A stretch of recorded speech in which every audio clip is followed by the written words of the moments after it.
Hey, we're here. We're here, and I'm not alone for one. I am not alone. This is the beautiful, the elegant, the one and only Gemmy Raven.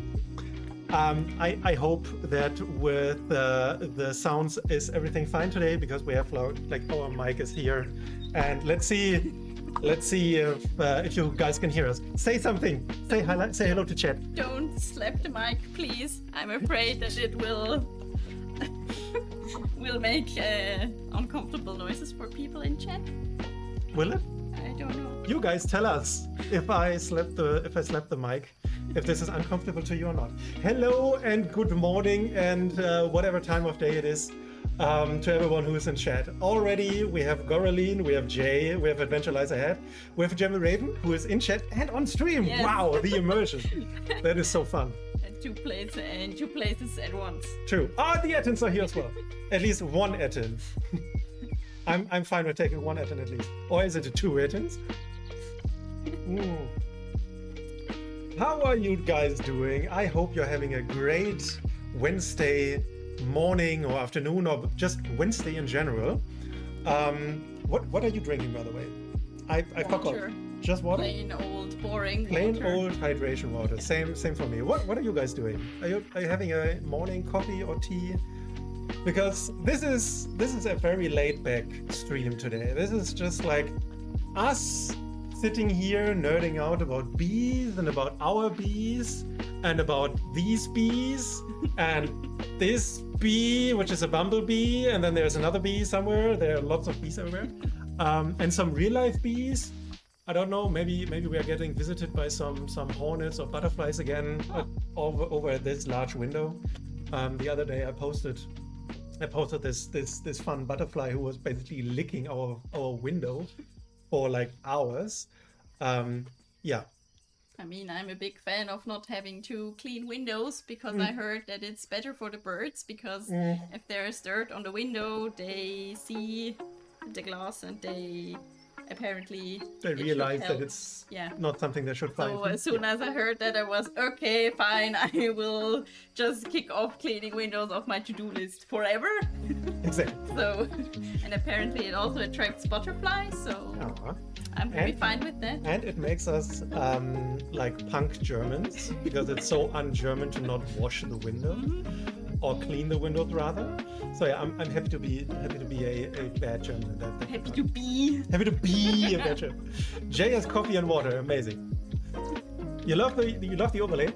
Yeah. Send it was a 5-minute thing, a last minute kind of thing with we need an overlay. We have to slap on the bumblebee somewhere. Yeah. So now here it is. So cute. Bumblebutt, the beautiful Bumblebutt. Nice. Yeah, right. What do you want to talk about? Why bees? Why do we have bees? Why are we beekeepers? Why are you more of a beekeeper than I am? When you say it like this, it makes it sound like we have planned something for this, okay, now is the history lesson. I mean, I for sure thought of what we could talk, great. because I like to come prepared. You are nothing the planner. worse than improvising kind of a stream. You are the planner, I'm the improviser. Yes. See, Ettin also loves the picture of the bee butt sticking out. This is just so. Anyways, has anyone ever in their real life have seen a bee sticking out of a flower bud?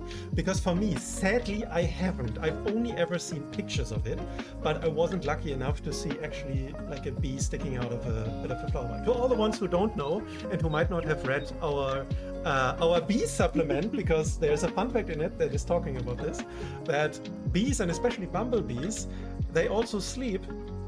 And sometimes when they are on their little harvesting harvesting runs, they fall asleep because they need a nap. And then it just happens that they sometimes also fall asleep in the flower bud. And it's just such a lovely picture. It's very relatable. Very relatable. Randomly fall asleep like while devouring nectar or pollen. Yes, very relatable indeed.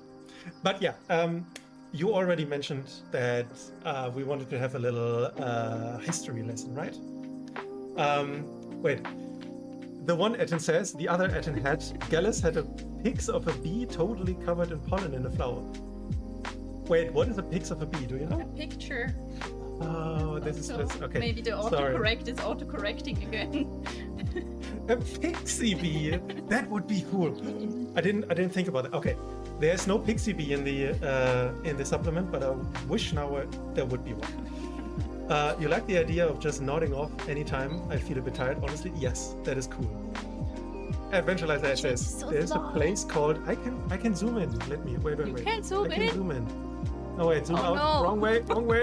Zoom in. Here we go. Ooh, that's There we better. go. You like this? Yes. So, Adventure Life says there's a place called Honeyville. They have at least one of their own beehives inside in front of their store behind glass. So you can watch the bees bee. Oh, that is cool. That's cool. That is awesome.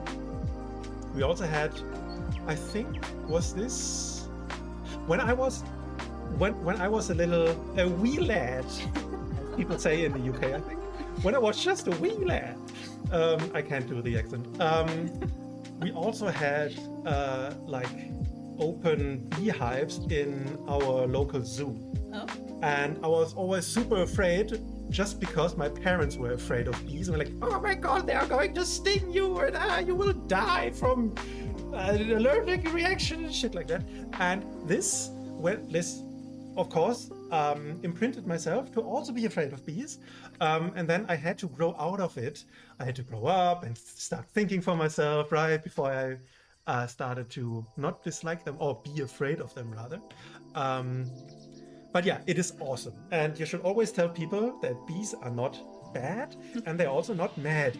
They will only sting you if you are bad to them and if you threaten them, and especially their hive. So yeah. You have to show off your shirt. Oh wait, I have to show off my shirt. Yeah. Wait, this is for Coraline. Okay, sorry. You have to show it off more. This is for Coraline. I put this on this morning, thinking that you would be there and you might like it. So yeah. Yes, it is the Beaker shirt. I have another Beaker shirt, but this is already like, I don't know, 15, 20 years old. And it's completely filled with holes and it's nearly completely destroyed. But I still have it and wear it. Not in public though. It's an at-home shirt. Yeah. Awesome. Okay, good, great. Where were we? We wanted to start history lesson. I wanted to say the thing you had with bees, I had with spiders because my mother was super afraid of spiders. So I was also very afraid of them for a long time, but now I'm kind of, because we have so many spiders here, it's kind of an exposure therapy. And now I'm like, oh, okay, let me bring you outside. But at least I managed to bring them outside without having the urge to call someone with help me, I need to move, there's a spider. We have little glasses and beakers like in nearly every room, so that real quick we can just grab them, put them over the spider, and then just a piece of paper put behind, and then we just bring them outside. We are living exactly in the middle of nowhere in the forest, so the spiders are living here and we are just on rent. And yeah, we will never be able to get rid of those, but it's fine. We managed to have now a little ecosystem of spiders where we live in. It's great. Wait, did I miss what is going on? Eventually I said, or if they are from certain states in the US, they are more aggressive for some reason. I assume the people are just so mean, so they learn from them. Yes. There are aggressive beehives. They are not learning like to be mean, but there are aggressive beehives for sure. I also wanted to say it also depends on for example, for our beehives, it depends on the queen that's there, because we also had a year where they were very, not aggressive, but they were very quickly pissed off. Exactly, but only when you approach their hive. Sometimes you have a beehive that are not basically aggressive in the sense of like, when a bee sees you, it immediately stings you or bumps into your head or whatever, but rather they are maybe overly protective. That exactly what you said. Last year we had bees. It was only last year. This year they're totally fine. They don't mind. Last year one of our beehives every time I came close to like the beehive, like 1 meter close or so, they would immediately all basically start swarming and buzzing, which is the very first sign that they don't like it. Basically, hey, we are active. Do you realize this? We don't like that. They would release these danger pheromones. And then if you would then keep on going, like either be there, I think last year it was like that. So no, they weren't as aggressive as like, he was there, let's attack him. But rather I was trying to take out some of the honeycombs for harvest. And then they didn't like that at all. So I think I got stung like eight times the day I had to take out some of the bee, I forgot what the name is, but das Rähmchen. What is it in English? Yeah, Do you know? Whatever. My beekeeper terms are not Englishing. Just like one piece of the beehive that you just take out and then put into your centrifuge to get the honey out. I don't know what is in English currently. Anyways, they didn't like that, but I was fine. And this year they're all totally good.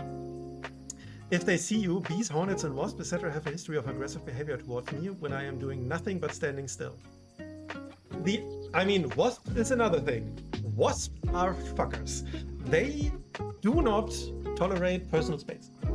I also have a piece of knowledge I learned. Please correct me if I'm wrong. Yes. But bees don't like certain smells. Yeah. So, for example, in summer, when it's very hot and people are sweating, they don't like sweat, and they can also get triggered by certain smells they don't like. Or, for example, what they also don't like. So, this is because I always close my mouth when a bee flies by when you breathe on them, because we have CO2. Yeah. It's a CO2 that is basically a danger signal for them. Yeah. And they don't like it, so maybe I don't know.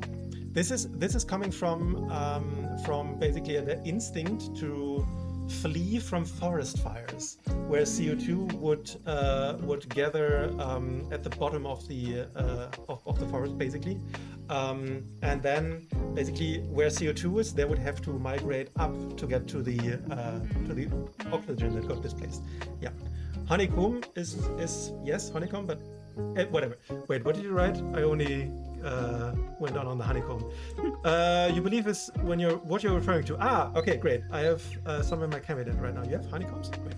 Now I am checking, Sina. Please indulge the chat. I'm checking what it's what I also noticed is that every little bee has their own personality. It sounds kind of weird, but I feel like it's scientifically proven. There are papers for that. Cool. Yeah.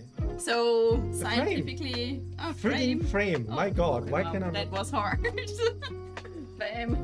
No, but I wanted to say that every little bee has their own personality. So it's also possible that some just are a bit more fighting. Yeah, Wedgewolf. Yeah. In Swiss German. So Wedgewolf is a Swiss German phrase that. Wait, I forgot what it was mean, but probably you punch someone, or someone wants to be punched, or no, you ask someone if they wanna beef with you, if they want to have. We want to have beef with you. Okay. Yeah, Wedgewolf. So yeah. Love that. Okay. Caroline says, it's a firm believer in the fact that animal lives and personalities are far more complex than we generally give them credit for. Yes. Also scientifically proven, exactly. We also had, was it last year or the year before, where we had like this one bee who was so insistent in basically pushing us away, and it would basically like fly constantly into us. Like, of course it would not do anything, but it was really irritating to push us away, and we would just walk away 100 meters and it was still there, still headbutting us. It almost followed us to our door, and we were like, just stop it, we got the message, please stop bumping into us. I will ignore you for now, you can calm down. Yeah. That was quite funny. We also had these certain bees where basically in a beehive every bee has a little job to do or a task to do. Oh yeah. Gallus, hello! Hello! Awesome! I think we didn't mention this in the bees supplement, but every bee has a job in the hive to do. So there, I mean, you can explain this a bit better, but there are basically guardian bees who. We can let's go from like chronologically. When they get born, immediately out of the cell, they become nurses. Their first job is to nurse other bees that are about to hatch. This is really weird. Like if you would think or put that onto human terms, yes, like little babies taking care of other little babies, and like. But anyway, this is their first task: become nurses. And then after like the nursing stage, I forgot. There are a lot of other tasks, of course, like cleaning out rearing cells where eggs and larvae are growing. Like basically this is the very first task, exactly. When a bee out of their cell is basically, when they hatch, they get out and immediately clean their own cell. And then they take care of other larvae that need to be fed, or to help other bees out of their pods or out of their cells. So basically, then the nursing squad then is hive cleanup. So getting rid of maybe other insects that are not supposed to be there. Kicking out all the ants. Kicking out all of the ants. Kicking out all of the drones when it's too late in summer. So this, then cooling is also one of the. I think this is where you wanted to go with, right? Yeah. Now you can continue the story. What about cooling? There are also bees who have to basically make sure that it's not getting too hot in the hive, so they have their own cooling system, and they basically just sit there with their wings and kind of try to redirect the airflow somehow. Yeah. And I don't know, I mean, I'm not a bee, so maybe the bee did everything right, but it looked just very weird because she was sitting at a place where nothing was going on, but she was so eagerly flapping. It climbed outside of our beehive, right? And was sitting basically at the whole frame of the box. Outside was flapping its wings to ventilate the hive. Was inside. So yeah, this bee was not that smart. Yeah. And I thought, so maybe the bees also have, like humans, some that are smart and some that just try their best, but we gently helped them in again, and then she was just continuing her ventilation inside, so it's fine. She made it inside eventually, and then I think after like their task inside of the hive, then they become. Before they become scouts. Scouts and gatherers is the very last stage where they fly out, gather pollen and gather pollen and gather nectar, which is then getting refined into honey. This is the last stage before they die. Before that is hive security, basically. They sit exactly at this little place where they enter an exit. I forgot what it was called again. My English not entrance, Englishing. Probably. The entrance. I mean, it also was called frame, so maybe it's just the entrance. The entrance. No, I was more looking like in German.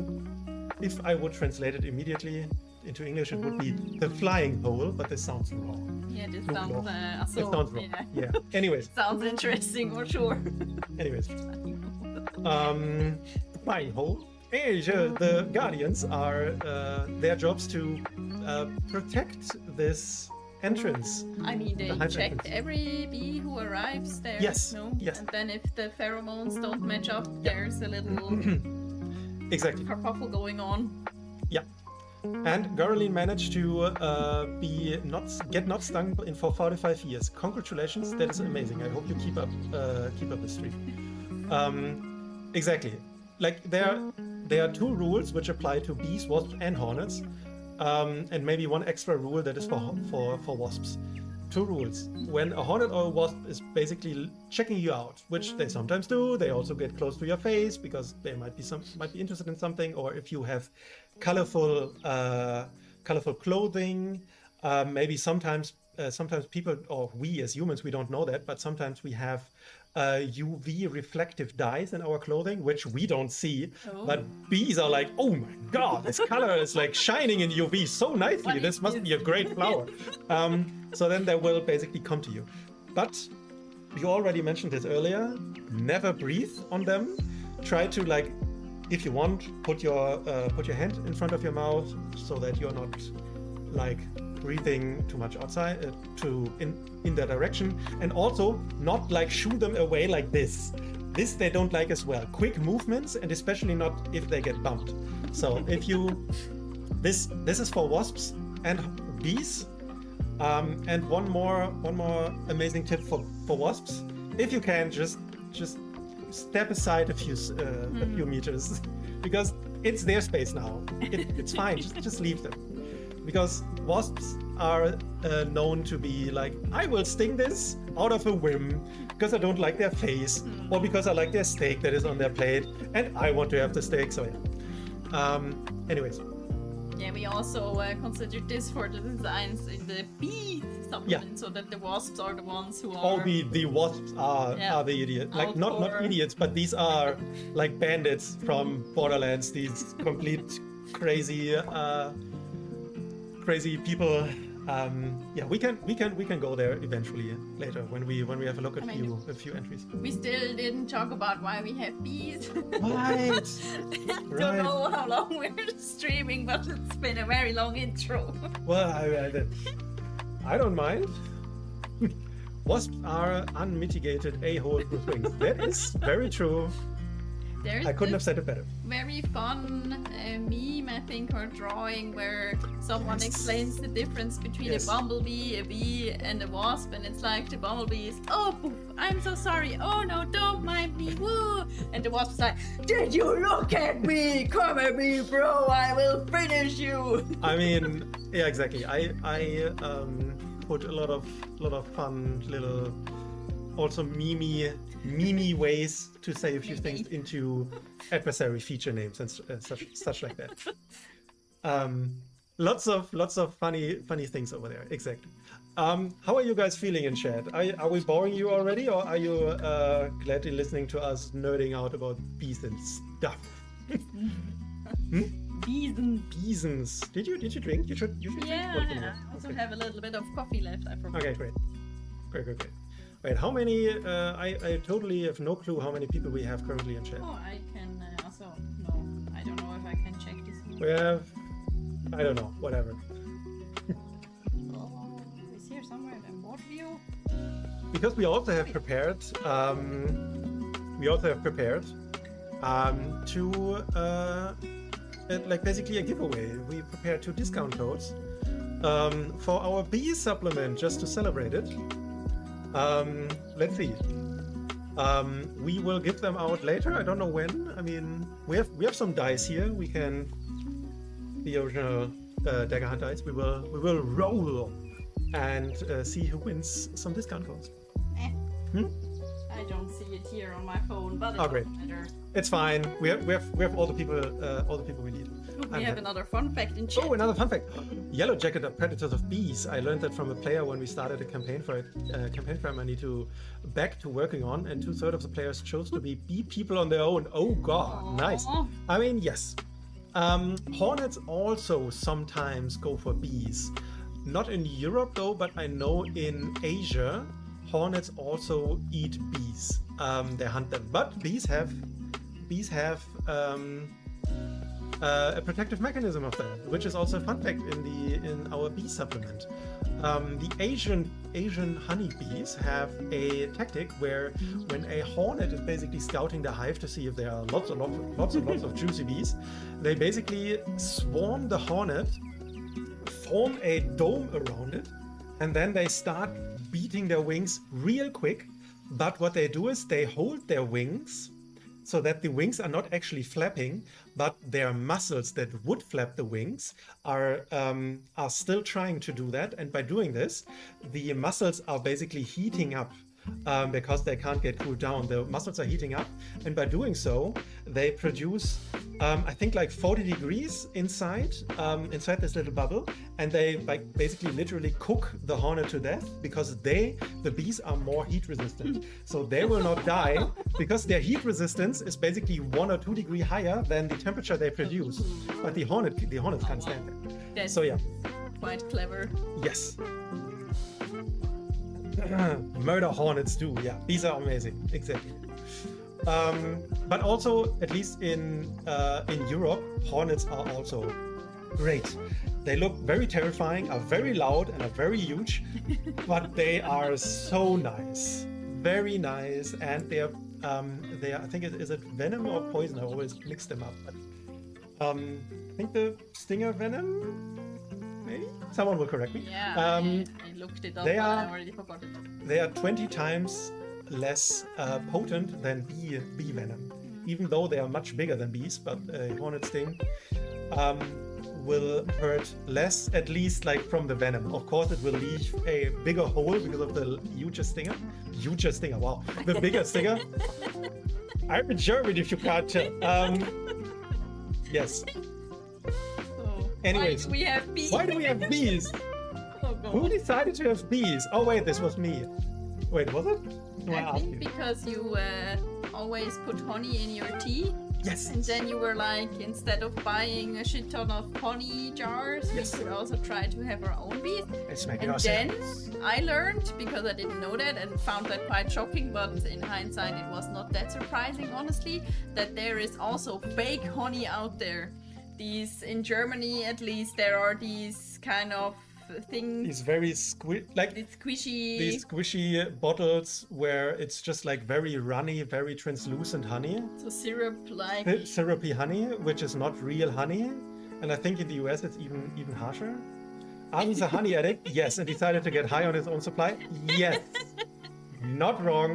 And it's much better honey. Yes. This is so crazy. I mean, this is something this is something also for baking and cooking. It's like if you make your own dish, it's most often, with a few exceptions, so much better than what you buy in store or get somewhere else. So it's the same for honey. It's just, and it's also really interesting because honey has so many different flavors, because you would think honey is always tastes the same, but Honey is always depending- sweet. Yes. yeah, depending on which flowers they get and what season, this really tastes wildly different. So that was also, so it's quite surprising every time when we harvest, because we don't know exactly how it will taste, and sometimes it tastes a bit different than. But we have extremely come on train. I don't know if you can hear the train, but if you ever hear this is our train. Yes, we have extremely spicy honey because our bees mainly basically feed on pollen from trees. And what are they called again? Aphids? Aphids? I think aphids, right? Yes. Little green things. These little that green live thingies on a leaf. that eat plant material and poop sugar, and the bees eat the sugar poop, and this also becomes honey. It's a bit so disgusting, fun. but It's fun. better not think too much about it. Yes. Eventually, I said the rule for any type of food drink thing we put in our body, the more time and work you put into it, the better it will be. Yes. Exactly. Besides being hobby beekeepers. Sorry, I'm fine. Are you okay? Yeah. Good. I'm just. Besides, oh, now I understand. Besides being hobby beekeepers, we are also, Sorry. I'm the hobby baker at home, so I'm baking I a also lot. bake a few things sometimes. You also bake a few things. Exactly. You are the Cinnamon Christmas rolls. baker. You're Yeah. like, when Christmas comes around, you're like, let's have a whole weekend where we just have Christmas bakery at home. Yep. And then we have like 10 different big boxes, big boxes, big whatever Christmas cookies. of Christmas cookies. And then you have a very large, like, golden, huge ass tome of like Swiss recipes, right? No, Yes. the golden tome is not the one with the Swiss recipe. Ah, okay. The Swiss recipe one is a little booklet, but I also have a golden Okay. The tome. big ass Yeah. book of Okay. recipes. What are we baking to? It's not Christmas yet, and we're talking about bees. Let's not get distracted. ADHD brain. You also have fellow ADHD as ADHD as all the D's and H's. Okay. So wait, we were still not talking about why I have bees. No, wait, you mentioned it we because said we wanted to have Yeah. our own honey. Yes. Okay, great. And then I did a like 4 years ago, I think I did a beekeeping course, which was basically I think eight or 9 practical sessions over a whole beekeeper year. And a beekeeper year is basically from March to November, because the whole winter beekeepers do not touch their hives if they worked properly. And yeah, we had like 9 practical courses and then some theoretical courses. And then after that, I got 2 hives that we still have, and they are standing in another part of the forest for 3 years now. Yeah, 3 years. We're in our 3rd year of beekeeping. Yes, and it's just so much fun, and you learn so much about them, and it's also just always such a pleasure to just go to the bees and just sit in front of the flying hole, the entrance, the hive entrance, and just watch them work. Watch like lots of different bees that come in with I don't know what it's in English, so I will just translate it immediately into English. The pollen trousers. In German, it is basically called pollen trousers, which is these little pockets what bees have on their hind legs, where they store pollen when they fly around and gather pollen. So you probably will have seen like bees that have these very huge, colorful pockets on their legs, and then they are filled to the brim with pollen. And then when you just see them come in and you see all these differently colored pollen pockets, oh god, this is so weird to say, but anyway, it is such a pleasure to see them work and to come back and do their thing. Also when I open my hives, I have to sometimes take out some of these frames where you then have the honeycomb in the middle, and then you have each individual cell where either it can be pollen inside in a cell, or maybe there's a rearing cell when there's either an egg, or maybe a larva, or maybe a hatching little bee that is sticking out their head because they're just coming out of their metamorphosis, or maybe it is a honey cell where you can see like beautiful, delicious honey in there. And all of these different colors are presented in the cover. Isn't this a great segue? Let's talk about the cover. Did you see the cover, which the Gemmy Raven did? And I was very. I like this aspect so much. I mean, for you probably it is maybe just like a nice little color pattern. Like I can't really show. Gradient, a nice little color gradient with from pink to dark orange to brighter yellow and such. But this is actually the colors that you see inside a hive. Like this pinkish would be then pollen-filled cells. For example, this dark orange would be cells which have larvae or eggs in them, and then the very bright yellow ones would be ones filled with honey. Love this. That sec was smooth as honey. Thank you. Thank you. Do you still use the bee suit, or are they familiar enough with you now? Last year I got a bee suit. Before that I didn't need to do it because they were so nice. I didn't even need to wear gloves. But since last year, since they were so aggressive towards me and stung me so often, but mostly on the hands. Although I once had also a sting here at the eye, which then my eye has fallen over. And it looked like I hit you in the eye. Yeah, exactly. And some people made very unfunny jokes about this. Are you getting hit by your partner? Yeah. Oh, Germans are not fun. You know that, right? It's a cliche, but it's true. But that was the main reason, because you once got stung here, and I think this was one of your first stings you got, and I didn't know how to properly take it out, because you have to kind of push it out. You are not supposed to just rip it out. Yeah, right? you're not supposed to just rip it out, because there is still some poison left in the little stinger that gets left behind, and I didn't know that. So I actually made it worse without knowing it. I'm so sorry. And your eye kind of looked really not that well. Yeah. So I was like, please at least get a thing for your head, because that's just not fun to get stung in the face. So yeah, true. But I mean. But they didn't. I think since, I think this year I've not seen a sting attempt towards me, so I could probably just leave it out. But for now I have it just for security reasons. But it's fine. Yeah. Yes, I do have a suit, but it's not a full suit. It's basically just the head and my torso, basically. So the arms with the and the gloves. arms, yes, so because that they these are the don't- parts that where I get close to. Because basically, when they attack something, then these parts that are close to the hive, and these are usually the hands, and apparently at some point my face. I don't know. I didn't want to smooch them, but yeah, whatever. Yeah, because the thing is also if one bee stings you, you should really get far away from a hive because they also, I think these are also pheromones they Oh, yeah. send out with like danger, danger. They will sting it, release so danger it, pheromones. Yeah. So it goes away. So just step away and wait until they are Exactly.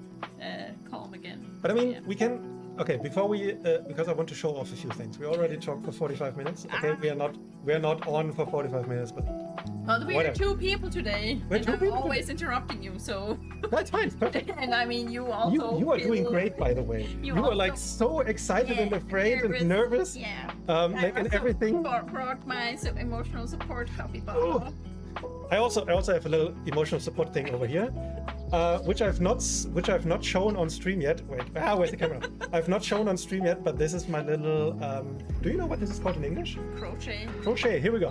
My little crocheted bee that is always sitting under my monitor, not only for today but always. And you have your emotional support capybara. I mean, I also have like little other plushies here. Like I even have two turtles, not just one, two We turtles. both gifted them to you. Yes. As a good luck charm, or how's it called? Yes, true. One for each speaker. And also I have this thing to all the people who might know. Like this is coming from my biology background. This is a bacteriophage, basically a virus for bacteria, as a plushie. So cool. Our house might be a little bit full with plushies and spiders, so it's basically we live in a house of plushies and spiders. And I think you can't. You can't be too old to get plushies Oh yeah, for sure. because they are really just cute and comforting. Yes. I mean, look Exactly. at that. How can you not think this is cute? I'm fine. So, bees. Sorry. Bees and bees. Okay, finally, something is moving. Wait, I have to read something. You have a telehealth appointment. Okay. So I'll only be half here for a bit. Sorry, I just wanted to say that I love Dave and would fight to protect him. I'm so happy. Dave is one of the NPCs. Anyway, Caroline, thank you. Go ahead, go to your telehealth. We will be here for a bit. Probably Finish your in 5 appointment, hours still, blah, Yes. blah, blah. Oh yeah, Jay, can't wait for the follow-up supplement, bacteriophages. Yes. I mean, I'm down for wacky shit. I mean, like my forte is neurology, and I was already eyeing the idea of making a neurology focused and maybe even mental health focused supplement. But there are lots of things to discuss, lots of things I don't know yet, so I don't want to spoil much, but this would be fun. Okay, Dorian, it's fine. Half listen is good for us. Thank you. Is our camera mirrored or not? Do I have to point in this direction when I want to point to bees, or do I have to You have to in- point to your right. You know where right and left is. I don't sometimes. Do I see it? I can watch What? the I mean, replay. this is live. What you see here is live. Okay, then I can point to here if I want to say bees. Whoa, bees. Okay, good. Ninja bees. Could be fun to do a Psychonauts inspired campaign frame if you know that game. I have heard about it, but I've not played it. I have this so on no my clue. wish list. That game. Oh, really? Both of them. I think there are at least 2 because both of them are on my wish list Why on not? Steam. Nice. Nice. Wait, you're never too old to enjoy things that brings you joy. Yes. I mean that's yeah. Why would you do anything else than do the stuff that brings you joy? I mean, It's not so easy for Yeah. a lot of people. that is true. But you can be a good example, so plushies for the Plushies! win! Yes. Yay. Okay, bees now. Anyways, bees. Before we go into like really sad things that I don't want to talk about, bees are amazing. So let's go over this. What do we have here? Whoa, it's a content list thingy. And there are more bees that are basically. Oh wait, did I show you this? Did you see this? Did you actually notice this The little in? detail here. Did you see the detail? Like this little bee slurping on the blob of honey. Isn't this cute? I love it. Okay, thank you. Thanks for coming to my bee talk. Okay, here we go. So, wait. This is important because we have the Attens and Jay in chat. Hey guys, you are amazing. Because we have a few things that we can say. The Attens, let's start with that. They did an amazing quick reference guide for scaling adversaries and environments, and I think it also includes rules, right? So I think it's a quick reference guide for rules and scaling, and they were nice enough to let us bundle this together with our supplement. So you are getting this PDF when you get the bees as well, and it's just amazing. With the scaling tables, you will be able to scale every adversary and every environment that is in bees to your favorite tier.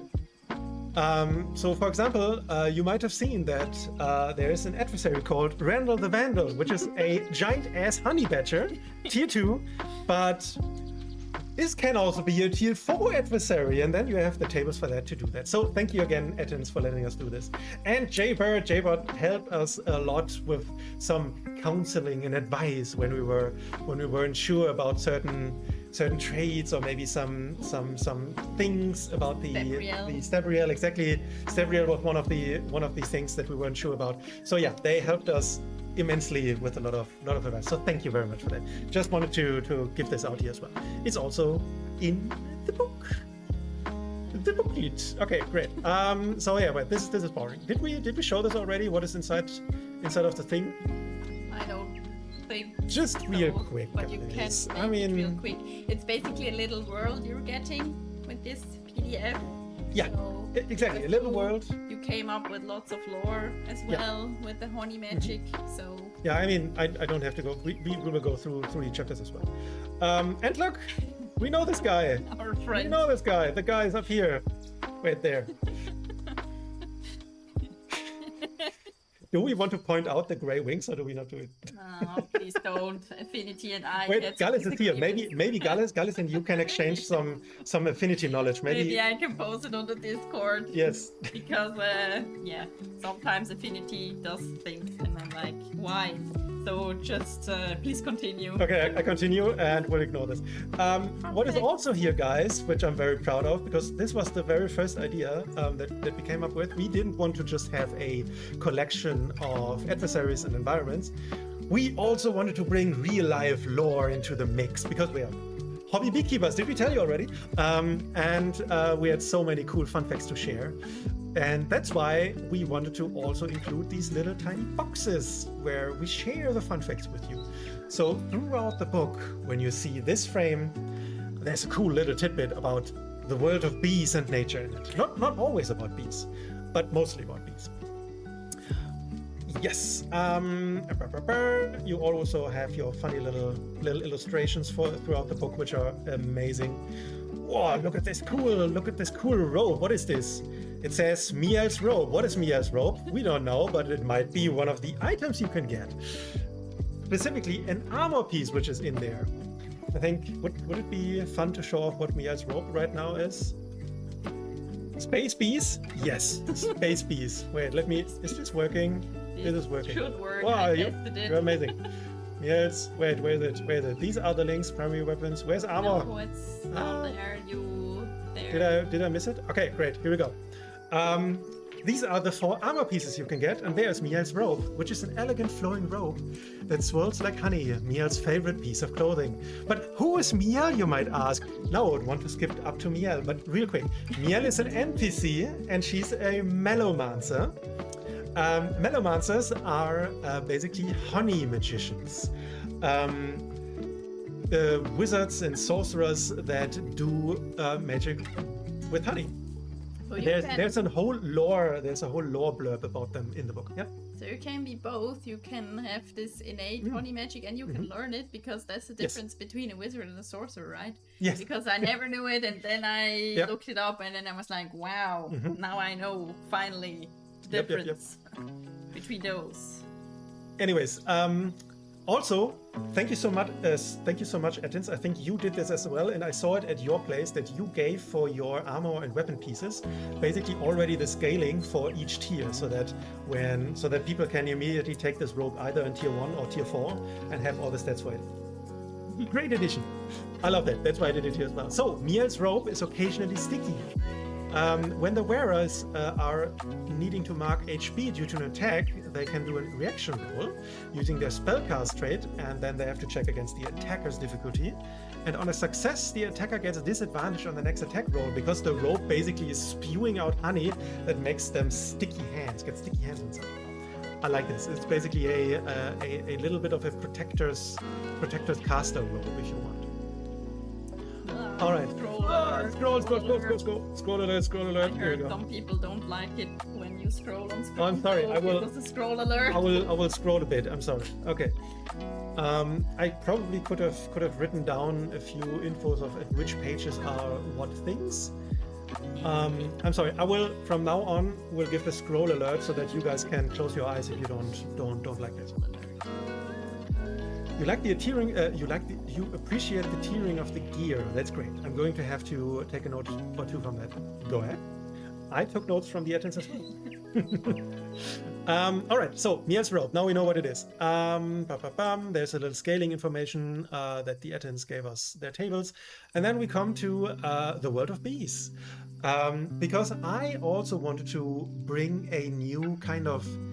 I didn't make a new ancestry.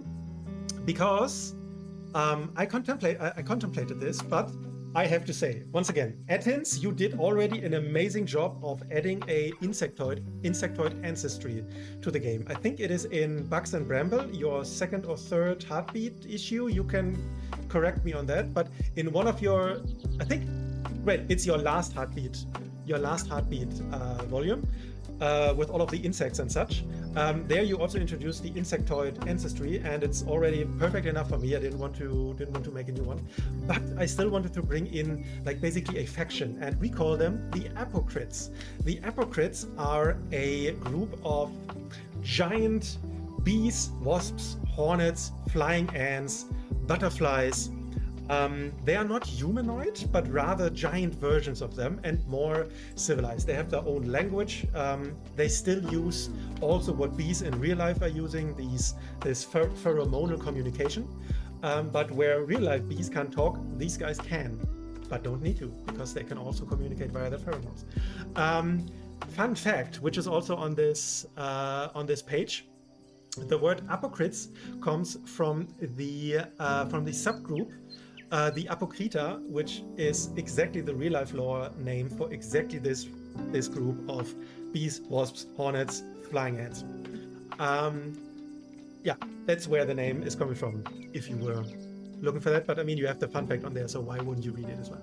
Anyways, so a little lore blurb about that. Oh, look, there's another illustration of the queen bee scepter, which is a... Oh god, I don't know. It's a weapon.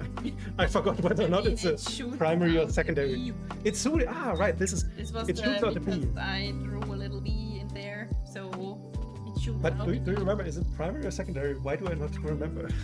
I think it's a primary one. It was in one of the tables with a lot of entries, not with the 4, because we only have 4 secondary weapons. True. And I think it was in the other table with more weapons. It shoots out a bee if you want that can retrieve you small items. And then we have much more fun facts. We have another lore blurb about Melomancy, the honey magic that I already mentioned. Did you know? I mean, you probably heard that bees produce not only honey, of course, but wax, which they build their hives of. But there's a third thing which you might have heard, but not with its real name. It's called propolis. I actually don't know if this is the right pronunciation of propolis. Maybe it's propolis. I don't know. I will call it propolis now. This is basically a very sticky, hard, amber-like substance, which they use to glue together, basically where they fill holes in their wood casings, for example, with this, or they connect loose pieces together by using propolis. It's very hard. and it's awesome. And Melomancers in this world make use of everything bees produce: honey, wax, and propolis. And we call them the three apricot wonders. It's a lot of fun. You can do a lot of cool things in this world, but they are versatile. So this is not like the Bard and Raven bee world. This is just versatile enough to bring this to any world you want. Melomancy can fit in any fantasy world. The apricots can fit in any world where you have at least a forest. So these are just, you take them and bring them to your own game if you want to interact with some bees. Did I miss something? No. Okay, let's continue. Maybe we can show Dave. Exactly. So we have a few NPCs that we came up with, and we already heard that a certain Gaureline is very interested in Dave. Dave is just a bee drone. What are just bee drones? Drones in like male bees are they look rather large. They look rather bulky and dangerous because they are like 50% larger than worker bees, and they have huge eyes and a huge body. But they're super harmless. They don't have a stinger. They are not defending the hive. And basically, they're also not helping in the hive either. They don't know how. They don't have instincts to do that. They only have one instinct and one instinct only. When they can fly, when they learn to fly, they fly out and mate with a queen bee. In their mating flight, or how's it called? In their mating flight, exactly. And after that, they're done. Nothing more. They are really done. There's they are dying. Nothing left then. So I think in the fun fact we wrote it a bit nicer, but on stream we can be. Maybe don't use the K word.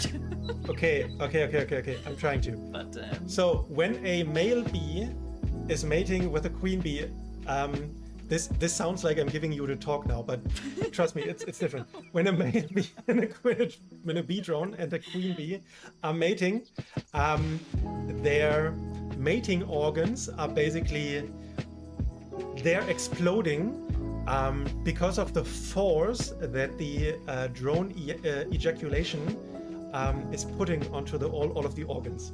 The bees and the bees, exactly. So yeah, the force of the ejaculation from the drone is basically ripping apart everything that the male bee makes the male bee, and this will let them drop to the ground and be done. Yeah. It's cruel, it's very cruel, but that's the way it is. So they have one good moment, and that's it. The fun thing about real life drones is also oftentimes when there's a bee very interested in you and is buzzing like crazy around your head, oftentimes it's just a drone who's like, ooh, who are you? I've never seen you before. Can I eat you? Are you a queen? No. Okay, I will just go then. Do you feed me? Because yeah, it's crazy. And because drones are not helping out in the hive, when it comes to winter, they're like literally getting kicked out of the hive because the hive will not tolerate any individuals in there that are not helping out. This is where Dave is coming in. Dave is a male apricot drone. It's not as harsh a life for him as it is for real life bee drones, but it's slightly similar. So Dave is very wholesome. But he's also naive, and he's an adventurous spirit. He wants to seek adventure, but he doesn't know how. He does not have any instinct whatsoever, no education. So I think he reminds me a bit of like currently in the latest Vox Machina series. There's Tyrion Darrington, who is also like this spoiled child from a rich family. Who is also seeking adventure, but he like. Tyrion Darrington at least has some money and has lots of powerful crystals that he can use, but Dave has nothing. But Dave has a favorite adventure book called The Incredible Adventures of Poppin' Dave. And this is where Dave took his name, because in our world, bee drones, apocryph bee drones, are not getting names because they are not official part of the hive. I feel so sad for him now. And I wrote this. Oh, God. What have you done Yes. to this fictional little character? But Dave didn't care. He gave himself his own name, and now he's called Dave after his favorite book. And yeah, there are a few for every NPC. Maybe I should call it or tell you guys about this. For every NPC, we give a few tips. First, a few descriptors for the GM to help roleplay them. Then there's also a difficulty associated to them that we suggest. Of course, GMs can make up their own difficulties. We don't mind. Just if PCs interact with them, that would call for an action roll. And also ambitions and concerns. So basically things that, once again, help the GM to run this particular NPC. Then a little background story, and then potential quest hooks, which we will provide. 2 different quest hooks that could just help you, a GM, to take immediately this NPC onto the table and provide their group with a quest related to that NPC. In our case, for Dave, it would be that Dave is looking for a new home since he got exiled from his old hive, and he actually tried to befriend a local wasp hive, but with a very mixed success. The problem is the wasps imprisoned him. Now he has a new home, but he's in prison. So It's not that great. you get some, you take, you lose some, right? I also just had to, because Dave is also a bit naive and just this, oh yeah, this okay dude. I had to think of Robert because I was like, this sounds like something that could also happen to Robert, that he is in a prison and he's like, oh, that's not so bad in here. I don't mind. At least there's food. So Yep. I see some similarity. Exactly. True. I didn't think about that. Yes, he is kind of Robert. I love that. Need to team up. Yes. That's like, you know what, Jay? This would be amazing. Let's make this happen and make an AP or something, or maybe just one stream where we just play NPCs. Like without stat blocks, just NPCs. Robert and Dave, and I don't know who else we want to put in. Maybe someone, another cool NPC is coming up eventually. This would be fun. I like that idea. Okay. Never mind. So we have 5 NPCs in Bees, and one of them I have to show you, but I have to show you as well. Right, this is fun as well. His rotundness Duke to Bumbleton is a bumblebee. I will just scroll on over. There's Duke to Bumbleton with his fluffy butt and his crown on a nightly gathering trip. He has to do it during the night because otherwise things happen. He is on a mission. You have to find out. Read it for yourself. Here's Miel, our Melomancer. To all the people who are following us on Blue Sky, you have already seen this. And Patreon, right? I forgot this. Our Moo bot also showed up that we have Patreon. There's a message over there. Anyways, free Patreon for you guys to join if you're not on there yet. Miel, you've seen this. You've also seen the cool thing. Okay, Stabriel, we love this. Stabriel, I just wanted to show you this awesome thing. Graffiti. This graffiti. Style. I mean, your forte when it comes to art is definitely lettering, right? Because this is where you come from originally, right? Or not? What would you say? I mean, originally I still feel like a UX designer, because I got official, proper, formal training with certifications and shit, and all the art is just me learning how to do things. Okay, but then your second. I did quite a lot of lettering, also with a mentorship and things. So yeah, it's not wrong.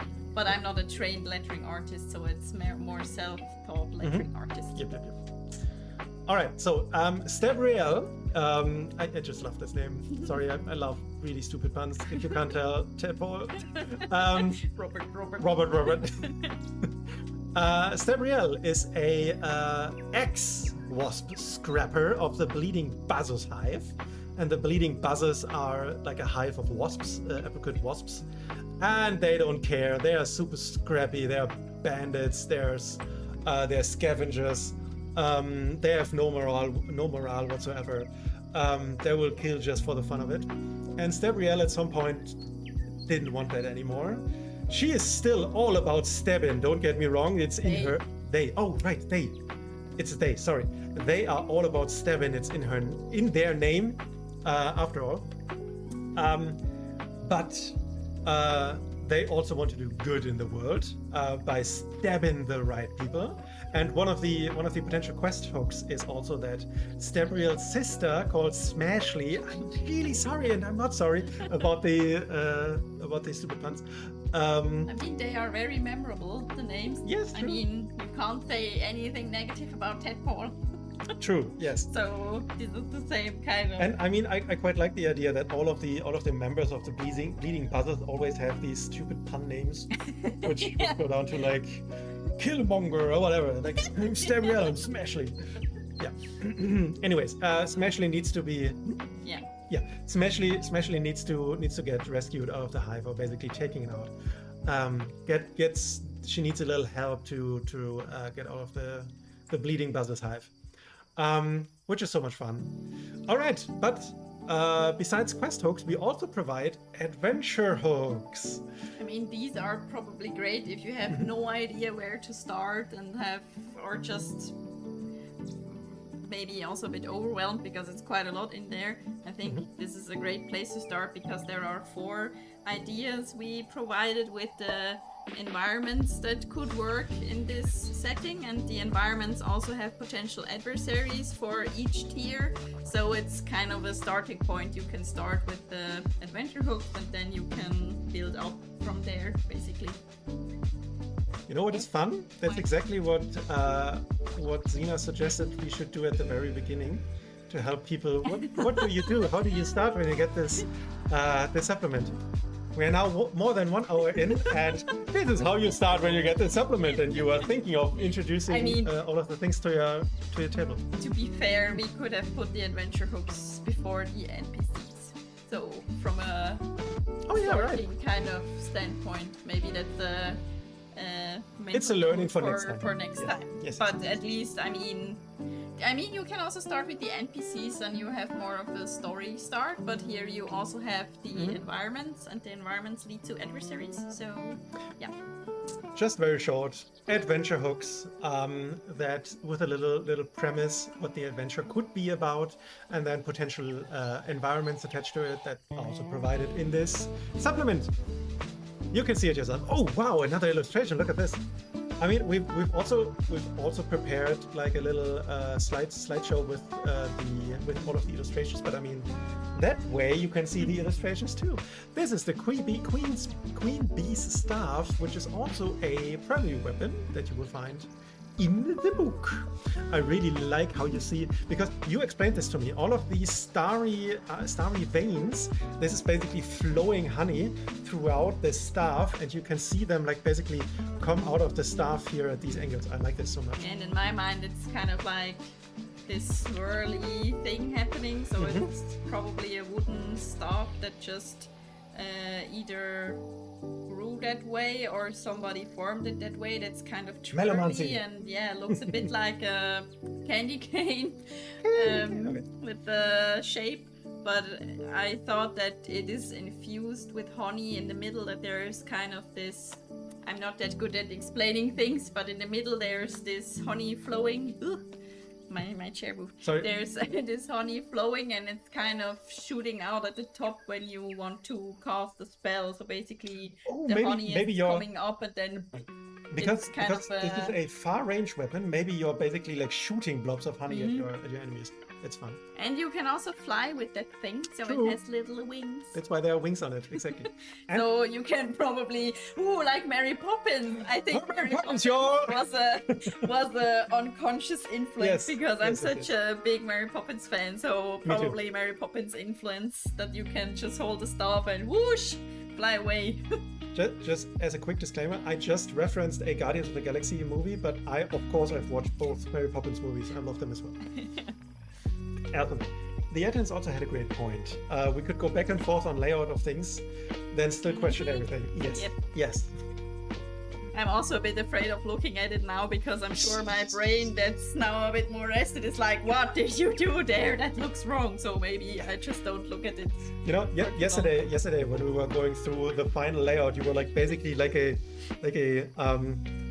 oh wait, another point that because you brought this point to me, like there are certain phrases that are more on the ableist side. I don't have a great feeling for this yet, so if I use ableist terms, I'm sorry about this. I try to not do this anymore. That's why I don't say mad woman anymore. Yeah, exactly. But like because you were looking at this and you were finding like this is like one font size smaller. Why is it one font? And I'm looking at this. How do you see this? And she's like, I see everything. Yeah, I don't know. It's hard to explain. There are certain things I just cannot not see. It's like if I come into a room and there's a spider, I'm like, hello. Yeah. And the same with layouting and editing and proofreading stuff when there's a space.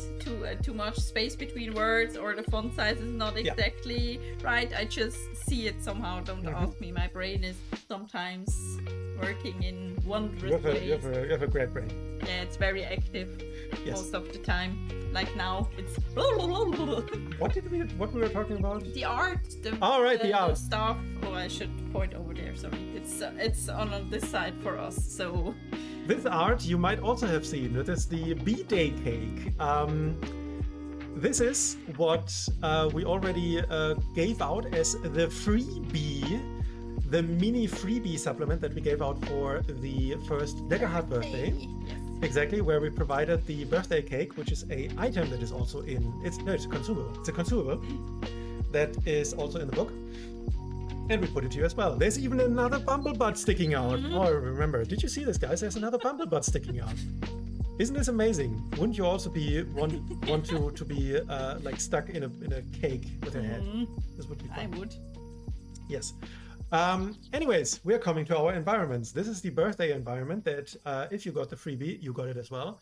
This is so fun. I love this. It's basically a birthday party for your group. It's basically a whole party that you can plan and then execute and then have at your table. It can be like put in different sessions where you prepare maybe the birthday party in one session, do a little bit of adventuring on the side, and then in another session you have the birthday party, and then in the third session you have the aftermath of the birthday party if you want. And it even has the big spender feature, which I think is at least a lot of fun, where you can actually spend your hard-earned adventuring monies, your handfuls of gold, your chests of gold, your bags of gold, to add certain features to the birthday party of the guest of honor. A lot of fun. I think the coolest thing is with the Reverie for the Ages reaction feature thingy. When you roll really, really high, you get the chance of adding an experience to your character for this birthday party, and I think this is something that is really cool for the party to bond, and then you have this real experience from the party. So and then perhaps the players can choose the experience themselves, depending on like what happened to their character during the party. And I mean, I don't know if you can read it. I hope it's clear enough. You get this when you roll on the Revelry for the Ages feature at 25+ or a critical success, and we made it easy, more or less rather easy to actually get this, because we want this to be a thing that is achievable. Because this is something which I liked as well. To all the people to watch. No, I'm not spoiling anything. I'm not spoiling Critical Role 4. There was something similar, but I'm very afraid that I don't want to spoil anyone. There was something similar which I liked, which inspired this. That's all I say. Great. Let's continue. You've seen this. There are two other things. One is Infiltrate the Hive, which is a exploration environment, and it's basically a huge-ass wasp-type uppercut hive, which you have to infiltrate for different reasons. You have to make them up if you want. Do you want to steal something from the wasps? Do you have to rescue a prisoner, Dave, from the wasps? Do you just want to explore them for whatever reason? Wasps are crazy. See another term that I don't want to use. But this is basically it. All of the nice little mechanics that are coming to play. You can hide inside of the hive, because I already mentioned that the apocrits are using their pheromone communication quite a lot. And if you're somehow able to procure some pheromones of the wasps, you can hide yourself in the pheromonal cloud to have advantage to hide in there from the wasp. But Nothing to see here. But watch out! Watch out! There's a stalking Hulk that is walking and roaming around the wasp hive that might eventually find you. There's a huge iron mandible Hulk. I forgot. I think it's just called iron mandible. It's a bruiser, a wasp type bruiser. Quite dangerous, and you might find them. And the other thing is also a very fun thing. I recommend this for higher tier play. You already teased this in the last design stream.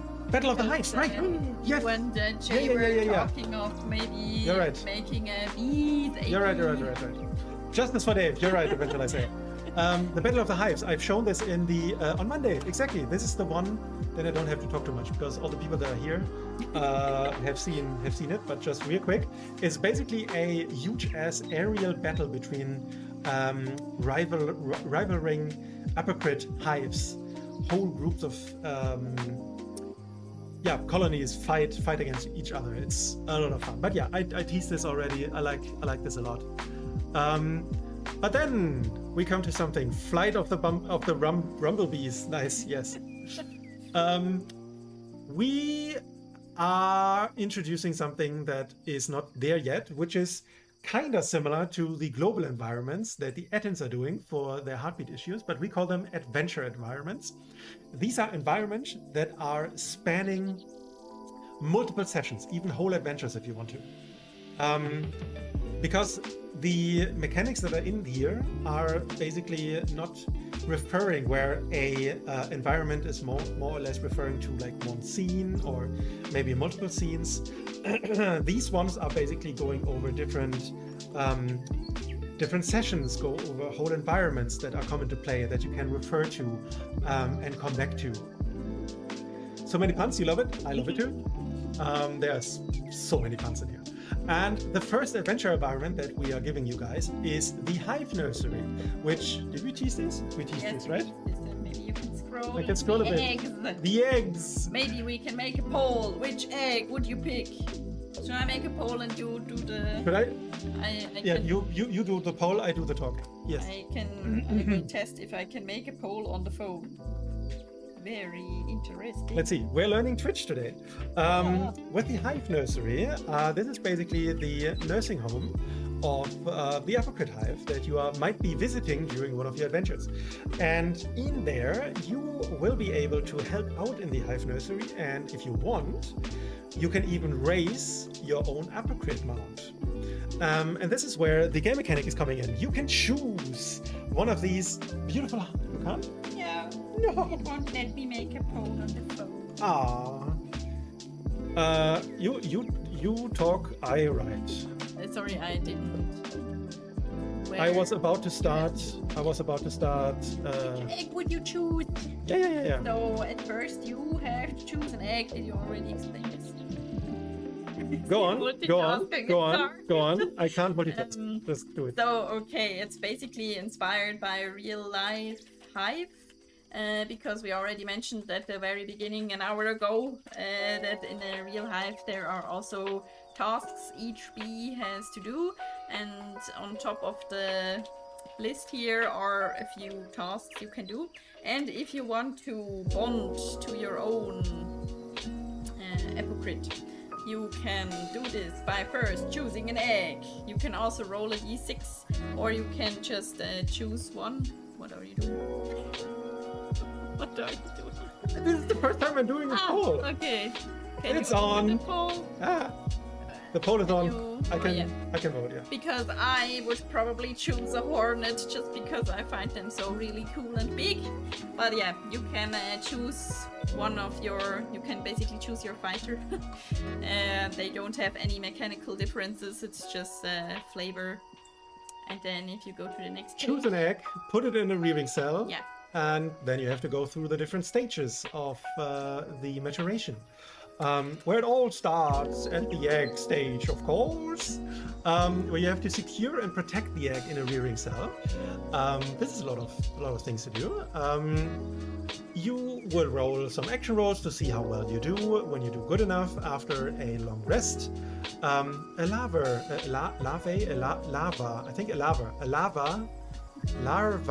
Oh God, words are hard.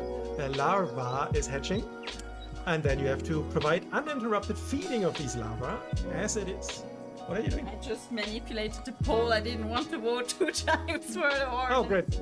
I'm a pro, sorry. Great. Please continue. I rigged the pole. It doesn't You have to count. provide uninterrupted feeding to the larvae in the second stage, just like in real life.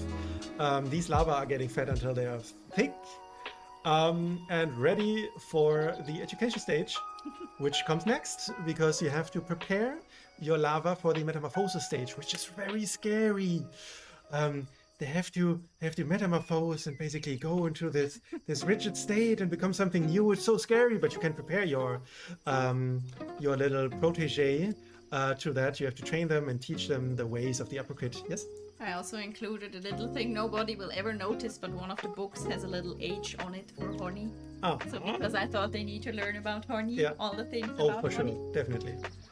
See, your manipulation worked. The Hornet won. Congratulations. I'm a fan. Anyways, the last stage is the metamorphosis stage, where they will actually change and proteject. Yes, your proteject. Where they actually then form into their adult stage after a long rest. Then they will hatch, and you will have your own bonded apricot mount that you, if you want to, are able to fly on. Because this comes into other environments, which I'm not going into detail right now, but we have You the can harvest run. Tracker. I can show the tracker. I mean, The harvest run is basically, that's what it says. You go on a harvesting trip with your flying mount and with another troop of gatherers, mounted gatherers. It can be your party, it can be other apocrits, and this can be a whole adventure by itself. You can imagine this as maybe a hex crawl, where you can visit each pollen-infested flower field and have little adventures there, and then you go to the next one and harvest this one and go to the next one. So we have features. We have features for that. Then the last adventure environment that you have is this Skyborn Trials, because you can't immediately just fly on your mount. You have to learn how to fly, and also your newborn apricot also needs to learn how to fly, right? And this is what you will do here. You will both of you will start learning how to fly, and then you have to eventually make your way through this very fun obstacle course, like in the air, have to catch the rings in the right angle, the right speed, to get to the point of like expert flyers. And they all have, because I thought with horses, for example, they are very easily startled. Oh yeah. And I know that with horses you can make certain trainings or exercises, I don't know how it's called, but you basically train your horse to not get startled when there's a plastic bag on the floor flapping around. And so, when you put the whole bridle thing on them and the saddle and such, I mean sometimes they don't like this as well, right? and I thought maybe it would make sense to make something similar for this obstacle course, that every one of those obstacles has another catch to it, so they need to learn to overcome different things. Yes, exactly. Very fun as well. Jay, thank you very much for coming. Have a wonderful lunch. Yes, so these are the Skybound Trials. There's another beautiful illustration by the Gemmy Raven. Now we have the adversaries. I don't know how much more we want to go over, but there are so many cool adversaries with fun facts in them, because at least I tried to, with the adversaries, to have them based and the inspiration of them was always an aspect of nature, an aspect from like real life lore. Maybe you can. The shield knight is a great example, I think. The shield knight is a very disgusting example, but a good one. Yay, nature! Yay, nature, because this is the scourge of bees, of honeybees in our real life. And in real life, they're called varroa mites. You might have heard of them. You might have, oh, sorry. Varroa mites. Beekeepers are taking a lot of care to get rid of them. Excuse my coughing. Because these mites are in hives. They are like very tiny insects that are living on the shell of bees, and they're feeding, as like in their adult stage, they are feeding off beautiful bee juices, let's say it like this. Not funny for the bee. Not funny for the bee. They can live with that, but only up to a certain amount. They are parasites, and when there are way too many varroa mites in a hive, the hive eventually will die out.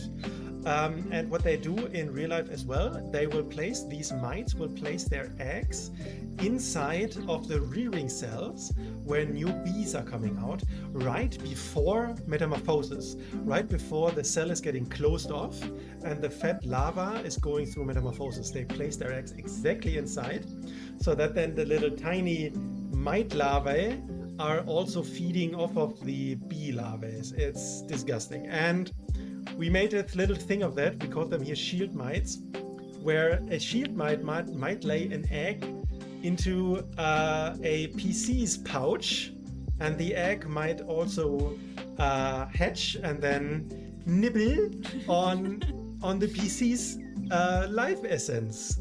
So as long, like when they don't realize this, then they lose an HP slot because a little shield mite is eating up their HP. It's not that bad, you can find them very easily, but we still made them in honor of the varroa mites. Also, we have a little bumblebutt over here, which are over here, which are very cool. I like their sorry feature, which is a social tier 1 adversary. I think we teased this as well, right? So to all the people who follow us on Blue Sky or Patreon, you've seen this as well. And just real short, these are just like giant, huge ass annoyances on the battlefield. They don't mean any harm. They're just flying around on search for sustenance. And they're very sorry. That's why the sorry feature is like they apologize to anyone they bump into. But you can convince them to help you in combat when you present them with a gift. And you succeed on a presence roll. It's a normal roll, yes. You can get the temporary allegiance of them, and then they can attack others by doing bumblebutt attacks, where they basically fly into the faces of adversaries and plant their big fluffy bumblebutt into their faces. This will cause them stress, of course, but also comfort. At least I would be very comforted. Comfort. Yes. Then we also have these very funny bulwark larvae in like project title was Bulvae, the bulwark larvae, which is a tier 1 horde, basically like thick, very fat larvae that are very tanky, very blubbery, super fun as well. Let's go move on. There's a fun little illustration. A bee soldier. Of course, we also have a bee soldier standard and his minion, a stinger, just a stinger. Then we come to the tier 2s, which are more. We have more tier 2s and tier 3s than tier 1s and tier 4s. There is the Iron Mandible that I mentioned earlier, the big ass bruiser, tall and muscular wasp type apocryt. All of our apocryts have the ability to fly. So all of them have this feature, membranous wings. They can fly and are quick. With the exception of the Iron Mandible. This guy is too bulky to fly. This is also the name of the feature. They can only hover. They can hover and fall. With their tiny wings. Because they're too massive. Yes. Also very fun. They have to break all the things. That's why they are quite dangerous. There's also a wasp swarm caller. A leader, tier 2 leader. Who is also out to demoralize all of the enemies and can can produce tiny zombies that we have as well. This pun I could not let go. I had to bring them in. Zombies are exactly what you would imagine them to be. Undead bees. Tier 2 horde that are exploding when they die. This horde does not. Poor zombies. Poor zombies, yes. But the swarm caller is also calling out a horde of zombies. They will come out. Randall the Vandal. I love this guy so much. We also teased this on Patreon and on Blue Sky. Let me zoom in a bit. I just love this guy. Okay, please raise your hands. I know I can't see you. Please raise your hands in chat. Make a poll. Do you know about Randall? Or also called the crazy nasty ass honey badger? Exactly. It's a video, a YouTube video, a meme video that's now cult from 2011. You might know about this. I looked this up again when I was reminded. Wait, who did this? Did you remind me of this video, or how did we got reminded of this? I think I mentioned it that there was this very funny video, and then we watched it again, and it was very funny again. I got it now. I was thinking about Honey Heist, and in Honey Heist you have also a honey badger, and I wanted to include a honey badger as an adversary, and then you mentioned this video again. Yes, here we go. So this Randall the Vandal is inspired by this video.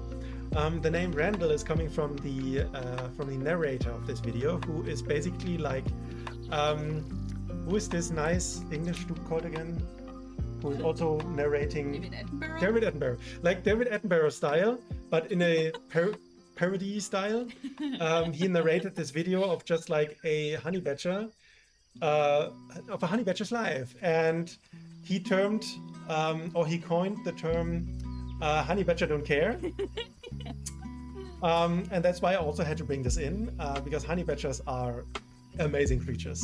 They have extremely thick, loose skin, even very loose skin, so that when they get bitten, oh hello train, when they get bitten by stung by bees, they are stung by bees, they don't care, but bitten by, for example, a predator like a tiger or whatever, and then basically the tiger is only getting like loose skin, and then they can't have any grip parts, yeah. So the honey badger can just go because of the thick loose skin that they have on their thing. That's why Randall the Vandal is always reducing severe and massive damage by one threshold, because of the thick loose skin. And also Randall the Vandal doesn't care. Of course, that's why conditions do not affect them. Whatever. I love this so much. And also, which I didn't know, because I thought this would only be for skunks. You know, skunks, these beautiful animals that turn around and that shoot disgusting liquid into your face. Honey badgers do the same. That's why I gave them the feature Stink Bomb.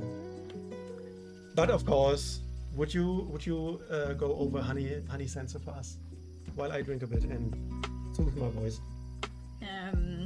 This is also inspired by the real life honey badgers, because I think this was also in the video where they basically raid a whole honey beehive, and they are just after the honey, and they don't care about bees stinging them or trying to get rid of the honey badger.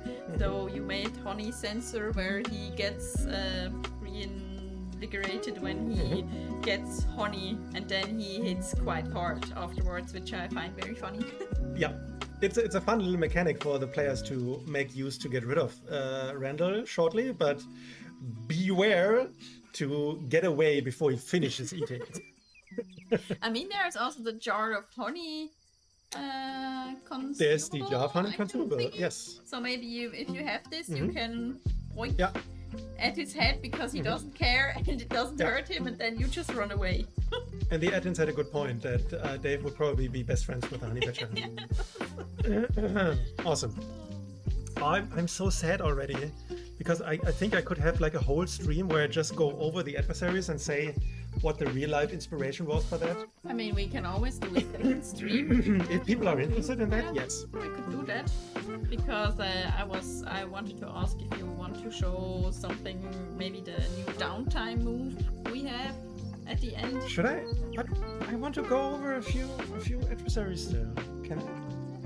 There's the there's the Lepidopterine Dancer, which is basically a butterfly who's flying over the battlefield, and like showering all of the people in nice little wing dust, and then eventually, if the GM wants to, this wing dust can make things. For example, the wing dust can make PCs fall asleep, or maybe their evasion is getting reduced because it's like jittering on them and they don't like that.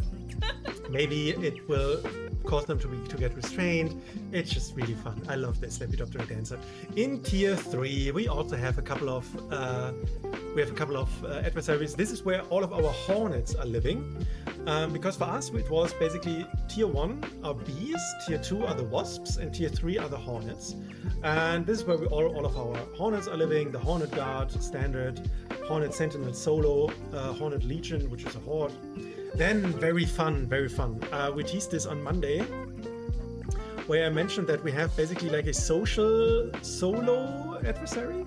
The Swarm Mother, which is also, if you guys know about the Enigma adversary class from Pistol Heart, the Swarm Mother could be an Enigma that is a threat on the side, an unknown threat that the players might not know about until it's too late. Because the Swarm Mother is out to build a whole new hive. And when they manage to build a new hive, whatever this means for your campaign is up to the GM. But there's basically a mechanic in it where the hive builder mechanic, where on the side things can happen unknown to the players, and they can get information for this, that there's a hive currently getting built. Whether or not they want that, it's up to them. But the Swarm Mothers certainly will defend their hive by domination. Perhaps this is a good point. Wasp and Hornet queens in real life have to defend themselves from their own hive, because their own workers are sometimes challenging them, and the queens have to dominate, like literally dominate their own hive. And they do this by sometimes they fight against their own workers. They usually win. They also have to dominate them by releasing certain pheromones that are suppressing the certain pheromones from workers that are trying to, maybe I want to be a queen, even though I can't be a queen because I don't have the right genetics for it, but they try it as well. So Hornet and Wasp queens actually have to dominate their hive and show that they are worthy of being a queen. This is different to bee queens. Bee queens are completely at the mercy of their own hive. If their hive decides that their bee queen does not like their performance anymore, they just make their own new bee queens. They can do that. And then the old bee queen has to leave and the new bee queens take over. And then they just hope that the new queen they made is better. Anyways, our Swarm Mother here knows their shit. They will dominate other animals to defend their hive, and PCs even if they have to. Really fun. There's another one, the Dominant Vespa, which is like full blow, where we go full on this whole idea of what would happen if like such a Hornet Queen would have full dominatrix. Wasp Queen. No. Oh wait, this is. Oh wait, this is a Wasp Queen, not the Hornet Queen. The Hornet Queen, Beamocracy, yes, love it. The Hornet Queen is a tier 4, exactly. This is a Wasp Queen. I really like that the domesticated Darttoad is just showing its eyes currently on stream. This is one of my favorite pieces I've made. So the Domina Vespa actually uses their own minions and their own hive as weapons and as protection. Defend your queen. Basically, when the Domina Vespa is getting attacked and there's a horde or minion around, they basically snatch this up and throw this in front of the attack so that they are not getting attacked. And also with the worthless vermin feature, they use up also their own minions to basically make their attack. They throw their minions at their enemies. Let's have a look at this cute little domesticated Darttoad. Isn't this a cutie? He looks so tired and like he's really contemplating what he signed up for. Yes. But now he's in it. He's in it. So he has to stick with it. Because the domesticated Darttoad is a tier 3 ranged weapon. weapon. It's not a weapon. Sorry. It's a weapon for the hive. He's a weapon for the hive. He's domesticated. He's doing this on his own volition. He's spending. He is Dave 0.2.0. Dave 2.0. Yeah. He's getting placed, and he's just like spitting poisonous darts, corrosive darts actually, that are eating up the armor of the enemies, of the PCs actually. Yeah, this is the domesticated dart toad. Lots of fun. I mean, wasn't this also a real life fun fact? That Yes. I found this. There are dart toads that can spit poisonous darts. Yes. But also frogs. I think frogs also live near beehives in kind of a symbiosis. Symbiosis. Yeah. Kind of. I don't know. I forgot the details, but there was something with frogs that live near beehives. So. I forgot this as well. But yeah. Really fun. And then, they see another fun little cute illustration. A hornet larva. A hornet larva is a tier 3 support unit that other hornets are basically, when the band begins, they fly and they bring these big fat ass larvae and basically stick them to any surface, which they restrain themselves permanently on there. And then, just like in real life, other adversaries, other hornets can go there, bring food to the hornet larva. The larva eats it and secretes another type of food, which the hornets are then eating. This is exactly what is happening in real life. Adult hornets cannot eat pollen. They can only eat sugary liquids. And this is exactly what they do. They bring pollen to their larva. The larva eat the pollen, and the larva secrete a sugary liquid, which the adult hornets are eating. And this is exactly the symbiotic relationship that we have made public here in the hornet larva, where where hornet guard or any kind of hornet adversary is getting there and can get healed by providing food to the larva. Real fun. I love how nature inspires design, right? And then we have a hornet justicia, a tier 3 social adversary, which is basically a judge, but also the executioner if you are found guilty. So there is the very fun. I'm very proud of this. Did you get the reference? Did you get the reference of the feature name due process? I don't know. I'm not that. Honeydew, and due process is like the right process, the right kind of process. But it's spelled D-U-E instead of D-U-E. Okay, I see. Ooh, that's clever. Wow, I'm so proud of your puns. That's really great. Thank you. Due process. I like that so much. Anyways, you would start 2 countdowns: a innocence countdown and a guilty countdown. Depending on which one takes down first, you're found guilty or innocent. Really fun as well. Anyways, our prime adversaries on tier 4 are the Bee-Nado and the Hornet Queen. Maybe you can start with the Hornet Queen because she can summon the Bee-Nado. Yes, the Hornet Queen is an expert Melomancer, and if you don't deal quick enough with the Hornet Queen, and the Hornet Queen actually has a feature down here, this is not how it ends. When the Hornet Queen actually might be close to finished, she will start a countdown, a very important countdown, that when you let finish, the Bee-Nado is summoned. The biggest scourge and the biggest magic that Melomancy can bring forth. A giant arcane tornado made up of bees actually, and Melomancy and hornets, wasp, everything in it. Very destructive, very crazy. And I actually didn't know this. I looked this up.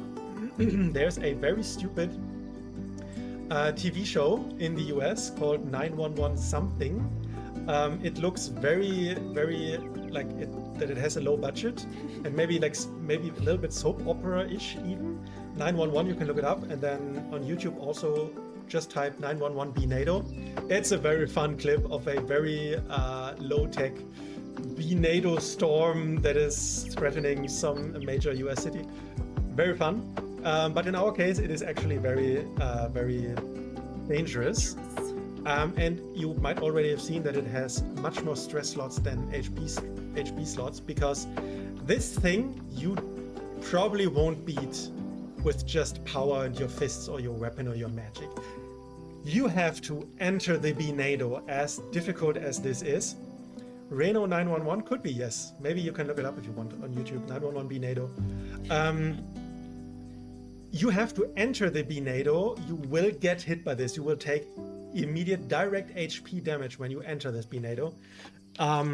But once you're inside, you will have to basically calm the storm, calm the magic. A real drama 911 show? I don't know. You tell me. And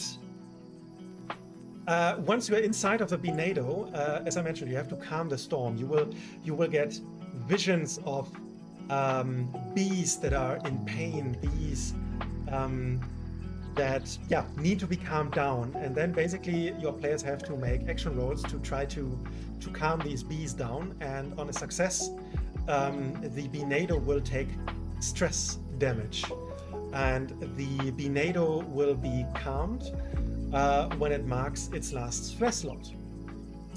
But also PCs that are inside of the Binado will take damage and will take stress. So it is basically a tug of war of like who is holding out the longest, the PCs or the Binado. It is very dangerous, but very fun in my opinion. The Binado is a very cool adversary, more like an environment rather than an adversary. But yes, try it out yourself. It's a crazy thing. And sounds like a real drama show with one of those. We ran out of ideas, so here's a Binado. Yes. There are very, very funny clips on YouTube. I can highly recommend that. There's also a clip where a woman is basically stuck in her car with her daughter, and there's basically, I think there's a accident of a big truck who had lots of beehives on them, loaded up on them, and then it came into a accident, and now all of the bees are loose, and the bees basically swarmed the car, and it's very stupid. Oh, please do that. Please do that. That sounds fun. The Discord will probably like that as well. Yeah, that is cool. All right. After the adversaries comes the equipment. Maybe one of us each. What is your favorite? What is your favorite equipment? Your favorite primary weapon here of these 6 options that we give? We give out one option for each trait. I think maybe the staff. You already called about the staff. Scepter or staff are really cool. I mean, who can say no to summon a bee and that bee retrieves a small item from far range? That would be something I would really enjoy. Or just Mary Poppins. Oh, Mary Poppins, y'all! With the staff. My favorite is actually the Seeking Stinger. But also because I'm back to Guardians of the Galaxy. There's Yondu, the character, who has this flying arrow that he can control by whistling. And I had this in mind, that it's basically actually like a stinger that you can control by any means that you want to make up. And it is a Seeking Stinger where if it's not hitting, if you didn't roll well on your attack, you can mark a stress to turn the failure into a success so that you actually hit your target. So I had this in mind. So like a flying stinger that you can manipulate. It's more flavor than actually like fun mechanic, but I think it's very cool. I like these very flavorful weapons where you have also roleplay potential in them, right? Exactly with the Queen Bee staff, right? Where, oh, I need to fly. Okay. I'm out of here. Then we have secondary weapons as well. Do you have a favorite there?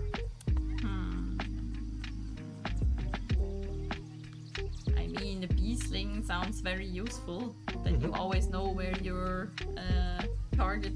This is basically what's it called again? The Ranger's Focus, right? The Ranger's Focus, but for other class. Yeah, I quite like the Zephyrite fan because this is once again just like a flavorful thing, where it's a fan that basically produces a gust of wind, which strengthens your ranged attacks basically, because it buffs up. You get +2 to your primary weapon damage to targets within close or far range. So basically, when you make a ranged attack, you can use your fan to, if you're shooting, I don't know, a crossbow bolt, and then you're basically swooshing your fan, and it will will quicken the attack. I like that. Armor. We already pointed out Miel's armor earlier. Which, I mean, as you can see, like chitin enforced, chainmail, procolized wax armor, Miel's bulwark, these are all very B-themed. Of course they are. I particularly like Miel's bulwark, the last flight. When you wear this very bulky, very tanky armor, you have the opportunity, when you would mark your last armor slot, that until the end of the scene you gain +5 evasion. And you gain extra damage as bees erupt out of your armor and basically assist you in your attack. That is very fun, like a last man standing mechanic, which we also have another one later, which is very fun. The Berserker. Now we have loot, our 4 loot items, where one of them is our... Wait, I'm zooming out a bit so that we can see all of them beautifully. One of them is the beautiful freebie that we already gave for the freebie. The gift that returns. The gift that keeps on giving, that keeps returning it, exactly. But we have 2 others. Any favorite? The wings. The wings, the emergency wings. Yeah. Where when you're in a pickle and you find yourself falling for whatever reason, you have emergency wings that just with spending a hope, you can just whoosh, get out, and then you gain the ability to glide.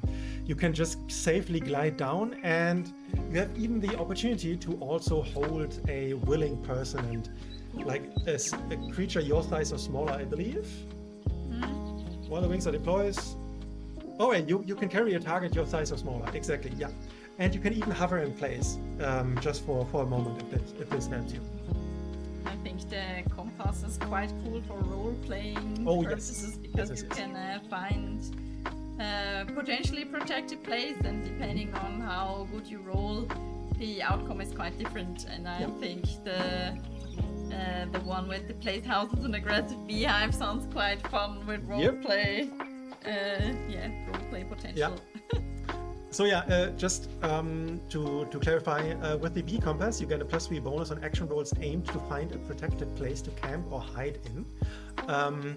And on a success, when you successfully made this, you can roll your hope die once more and then you have these outcome, whether you find an aggressive beehive or the place is uninhabited. Great, nothing there. We can safely live here. And on a 12. You find a friendly or even helpful beehive. I like this as well, at least for me as a then GM, to come up with like a reason that this beehive could be helpful in any way. Maybe they provide them with honey, hey, or maybe they help them with information important for the story that the players are currently on. I like this a lot. And this beehive can either be a uppercut hive, basically like a huge ass hive, but like a real life beehive, right? With bee-sized beehives that are still friendly, they still like you, maybe bring you a big honeycomb full of honey, just for the fun of it. I like this. Yeah, the Beefinder compass is fun. And then we come to our consumables, and these consumables are feeding into the new downtime move that we are adding also for the supplement, or not that we are adding, we have added. Here we go. Maybe you can show the downtime move. Maybe I can show the downtime move. Oh, sorry, scrolling. Scrolling alert. We have a downtime move called Bloomcraft, which this is available during short and long rests. And we gave the advice that GMs can decide whether or not they want to get the open up this downtime move to all of their players, or maybe just to the players that have access to magic or already more inclined towards nature itself. But we leave this open for whatever reason the GM wanted to open this up. And wait, what did I see? Season 8 of the 911 show. Open. Great, love it. Yes, the Bloomcraft. In the Bloomcraft downtime activity, you will take different consumables that we provided here as well, that your players can find. These consumables by themselves, these are Hawthorn powder, Dreamshade dust, bindweed haze, and so on, what you see there. You can scroll and people can see right. art. I mean, there's art. A little flower study. She made a little flower study for each consumable that you can find. Each of these consumables that you can find, when you just consume them, you gain a hope. as easy, but if you use them as part of a Bloomcraft downtime action, you have the chance to refine them, to make them better. Can you zoom in on the orchid? He has a little face. I find this orchid? funny. Wait. Yeah. This one? Yeah, it looks like a little face. I thought it looks like a little funny. face. Yeah. Wait, which one was it? Was it the Alice in Wonderland Disney movie, this very old one, where there were these flowers with faces? Yeah. Yeah. The This reminds me animated of it. Alice in Wonderland. Also big inspiration that seeps in constantly on everything I do. Yeah. I have to make a list. Mary Poppins, Alice in Wonderland. I see a red. Emperor's red, New Groove, Yeah. also one of the biggest Emperor's New Groove. favorite movie. Yeah. It's Crown great. for the win. Yeah. If you haven't seen it, go watch it. It's seriously underrated. It's so great. Best. There's a best quote animated for every situation in everyday in life. life. Yeah. Exactly. All right. Bloomcraft. You can choose the downtime move. Move. It's called. Bloomcraft. Take one of these consumables, refine them, make them nicer, cook them up, or whatever you want to do, tinker with them, and then you roll your hope die and see what happens. If you roll a 1, sorry, didn't work, item is lost. If you roll anything but a 1, you will receive the improved version of this consumable. And I can tell you, these are the status of these improved consumables is rare, and they are strong. As strong that we even had to do little balancing levers in the amount of how much do you get from one single consumable. I think my favorite is the, I don't know how to pronounce it. The Iboga draft. Draft. Because you get. Or drought. Drought not, but draft, I think draft. I don't know. I don't This know. was the one where English. you get a D20 and then you can use the roll or the result. You can use this either as your hope die result or as a result for an adversary. And we won't spoil it, but I think this is also inspired by a certain someone on Critical Role Campaign 4 because Exactly. we thought this was so cool, and I think this is really cool. Yeah. To just shake it up a bit, and then depending on how you roll, you always have in German you would say ein Ass im Ärmel. Oh, yeah. You have Ace in a hole, yeah. that's the proper. I don't know, but you have Ace in a hole, that's Really? what called, yeah. Oh, that you have an that's ace in cool. your sleeve, basically. yeah. So you always have something you can potentially use if Yeah. the right situation arises. This is also really cool. Maybe I can move over there because this is what they do. The Iboga draft, drought, whatever. I think draft is something else. It's exactly this. You eat it or consume it, then you roll a d20, and then the rolled dice you can use for whatever. Also really fun, in my opinion, is the Propolite resin.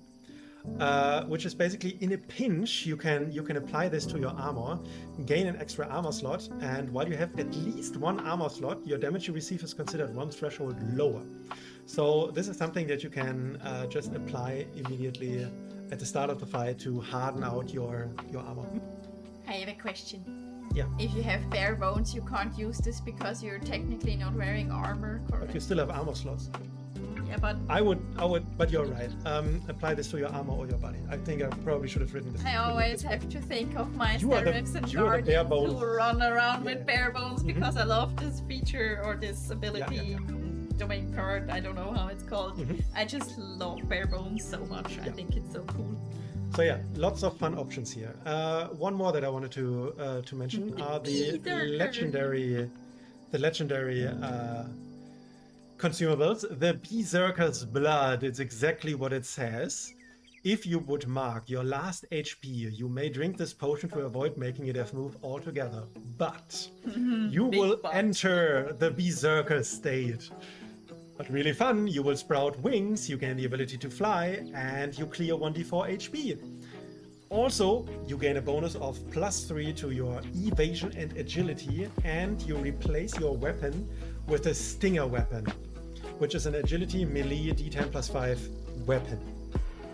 Real strong. At the end of the scene that you have drunk this Berserker's Blood, if you defeated at least one adversary by using the stinger weapon, you will fall unconscious, everything is fine. If you did not, you cross the veil of death immediately, just like a berserker. Just like a berserker. I like this a lot. That is really cool. And I think, wait, did I probably forgot. No, we're at the end. Oh, Yeah, we can show the index because the index. we really put in some effort that people can find what they are looking for. So you can Put in the effort. You were amazing. Okay. I wanted to give the credit to both of us, but I also take the credit. I Thank really you. wanted to make sure that people can find what they are looking for. So you can find all the important keywords here. You can even find Milton because our Duke Bumblebot Duke to Bumbledon is called Milton for his friends, Exactly. or his friends call him Milton. So yeah, here are all the things, and then if you scroll down the next side, there are also just the environments and adversaries with their tier and their type, basically, because I thought maybe it's useful for a GM if they want to plan a battle or something like this, that they can just look at this list and see what's available and how they can mix and match it. Yeah. And I also had to include the robe again because I think it's really pretty. It is very cool, yeah. A good index is important, yes. So I hope it's good. If not, please let me know. I'm always eager to get better at things. I think you had the idea 2 or 3 days ago with the index, and I really liked it. Yeah. Yeah, because the official book also has quite an extensive index. Oh yeah. And I thought because up until now we didn't really need an index because we made adventures or adventure frames, and I think it's makes more sense in a supplement where you have so many different things like NPCs and environments and adversaries and consumables. So I thought, I hope it's helpful. Yep. It is, for certain yes. All right, but let's go back to to our cover image, because I think, no, I do not think, I know. Oh yes, there's speaker again. I know that we're at the end. We're at the end of the stream. We're streaming now for 2 hours. At least we are 2 hours on stream. And we went through everything. Not everything. We went through a lot. What do I want to? Do you want to make one of the giveaways? No. Yes. Maybe we can do one on stream and one on Blue Sky for the people who Great idea. couldn't join this. Great idea. Maybe. Great idea. I love this. Let's do a little quick giveaway. We have some discount codes for Heart of Daggers. Let's give away one of them. If you would want, yeah. No, please continue. I can. If you want to join into the giveaway, please let us know in chat. Just raise your name. It's fine. Just type write something. B? Type B or whatever. Or B's or something. And I mean, if you already got it, it's a discount code. You can also give it to one of your friends if you want to. Give it to your friends. Give it to your community. Whatever. Yes. So and you will get this PDF, and you will get a PDF where only the adversaries and environment in black and white are in it for printing and for doing other things with it. And then you will also get every adversary as a PNG file, because I heard that some people like to copy it in their tools where they can run encounters and things. So and then you get the great guide from the Etchins as well. Yes. So it's you get basically a whole package of package. 4 things. A whole beautiful package. And then we have to find out how to. Maybe we can wait a little bit more if some people want to join in. I mean, we already have two people who joined in. I take this B's question mark from Gawaline as a thing. I mean, it's always nice to give a gift. Always nice to get a gift, yeah. Although I don't know how many people do we have in chat actually. Can I see this? Can't see this in Right. mobile. I can't see this as well. Wait. I can see it maybe here. We have five people in chat. That's all right. Maybe we can wait a little bit. We can wait a little bit. Oh. I can already say my thing, and then at the very end we do the giveaway. We went through a lot of things. We showed off so many cool things, and I mean, as you can tell, probably we are very proud of this. Actually, we wanted to 5P? What? Okay.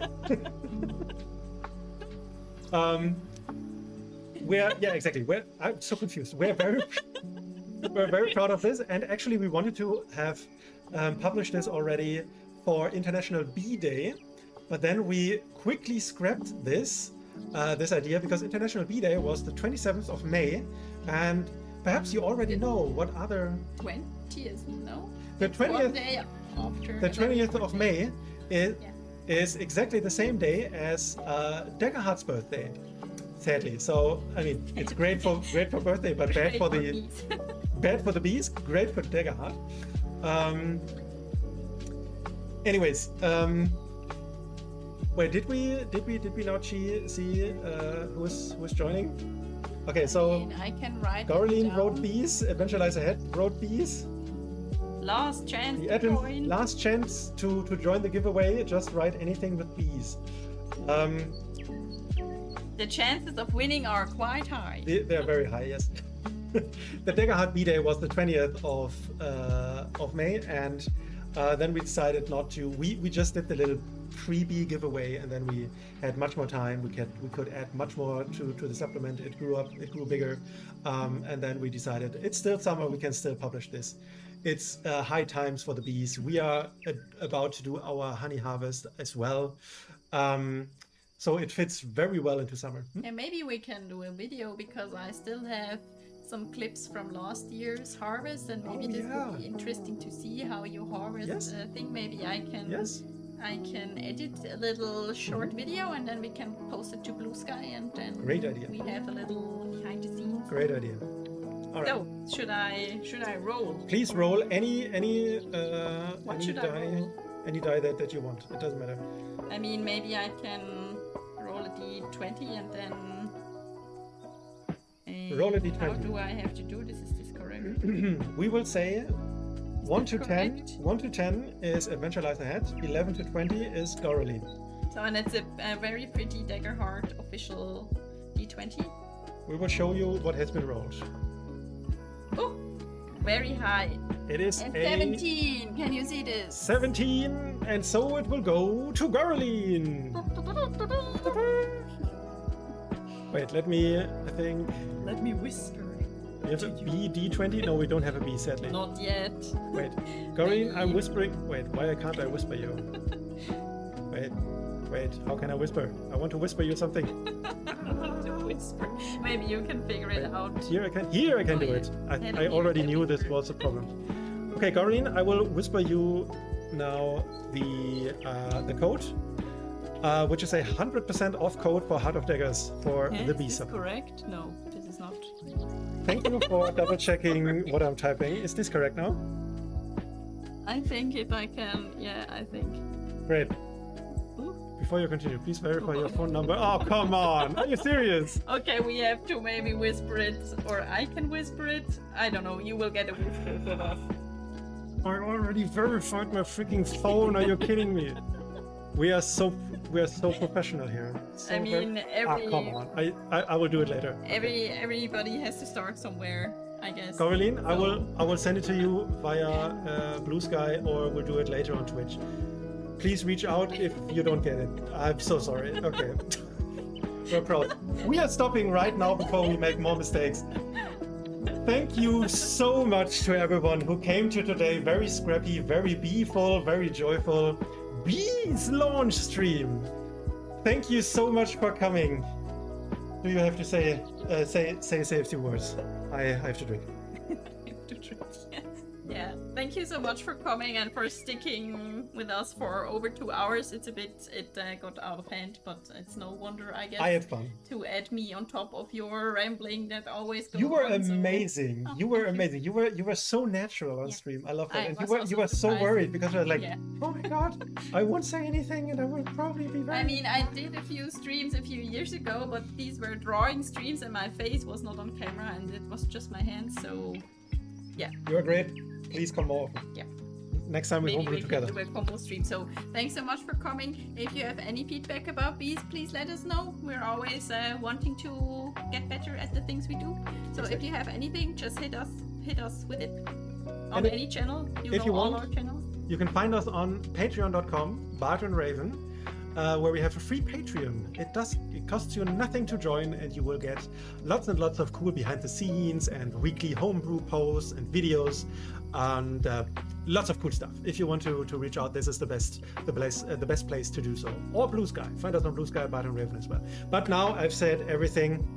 You guys in chat already said goodbye. Thank you to everyone who came. The Atins, Garoline, Adventure Lies Ahead, Jay, did I forget someone? Gellis, Probably. I've Thanks probably to everyone who came, also to the lurkers. Thank you so much. Thanks for lurking. Thanks for coming to the V-Launch stream. And see you next time, everyone. Bye-bye.